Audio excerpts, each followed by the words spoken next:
one of the other movies I saw, it's the only movie I saw twice. I watched it twice. Was a Witch Hunt, written and directed by Elle Callahan. It's her sophomore debut feature. Sophomore directorial feature-length feature. And it's about alternate history America where witches are real and they're outlawed. So witches try to escape south of the border to Mexico along what's essentially a witch underground railroad. And these two sister witches come to stay with their main family. And the person who's supposed to pick them up and deliver them to the wall never shows up. And it's about the pressure coming down from the Bureau of Witch Investigations, the BWI. The lead agent there, Hawthorne, is like searching for these witches.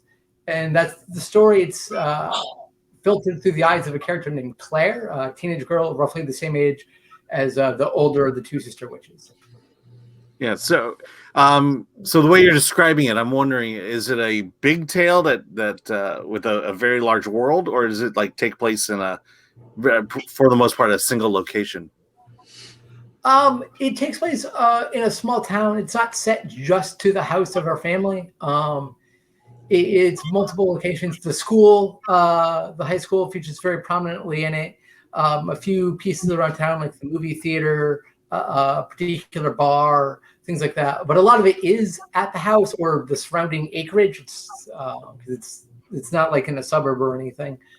So is it like a higher budget independent film, or is it? I don't know what the budget was, but whatever it was, it's all up on screen. It looks fantastic. Really strong set designs, real eerie. Like the house where everybody stays has this panel that's removed, and it's not just a little room in there; it's a whole section behind the house.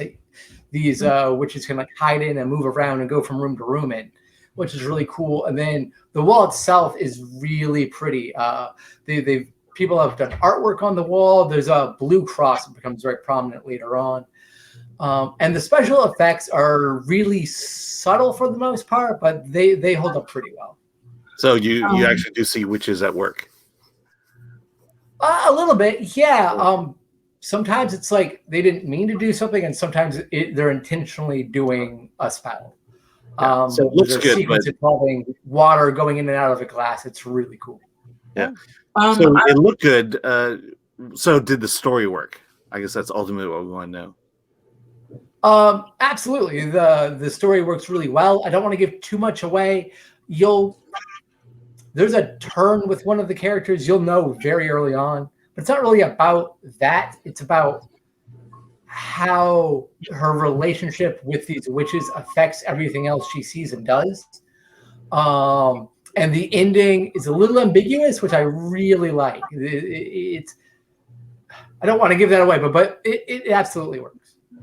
Is there, do you think that there's like a strong commentary about immigration in the movie with the themes, or is it just coincidental that is part of it? Specifically about immigration, it's there and it's interesting. It's much more about government regulated discrimination, especially given when it was made, the government at the time, and that sort of thing. It's clearly a reaction to that, especially filtered through the character of Hawthorne. He's explaining to the mother of Claire, her name is Martha, that his ancestors were witch hunters, and he goes on to explain how that's not a good phrase anymore and it's archaic, but he loves owning that phrase. And the parallels between him loving to own that phrase, it just doesn't mean anything good, and the parallels against people proudly calling themselves Proud Boys or Oath Keepers or whatever else you can't miss it, and it makes it very subtle, but it's not a sledgehammer to your face either. I think that his name being Hawthorne is hilarious. Scarlet Letter. Yeah. That didn't even occur to me till right now, to be honest. Just never popped into my brain. Well, this just came to me, but it sounds like the X-Men. It is. I in my review, and when I first saw it, before I rewatched it, my first thought was that's the best X-Men movie ever made. It's very much a tale of people with powers being discriminated against, and people being scared of them.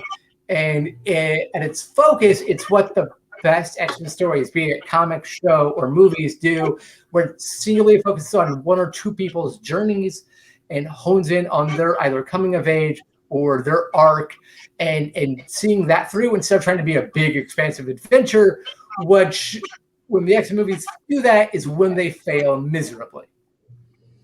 Does this movie have any fun world building stuff in it? Like in Kill Bill, there's a place on the airplane to put your sword. Is there any stuff like that? I didn't catch any of that. I'm sorry, Hunter. Oh, is there any like fun world building type stuff, like little flourishes that could only happen in this make believe world? Yeah, a little bit. A lot of it has to do with how the government operates and stuff, like this underground railroad of protecting the witches and getting them to safety. It's via water jug deliveries for like those big coolers you would have at your office, you know? So there's a little flag that goes on your mailbox, and when it's up, there are water jugs to be picked up. When it's down, there aren't, you know, things like that.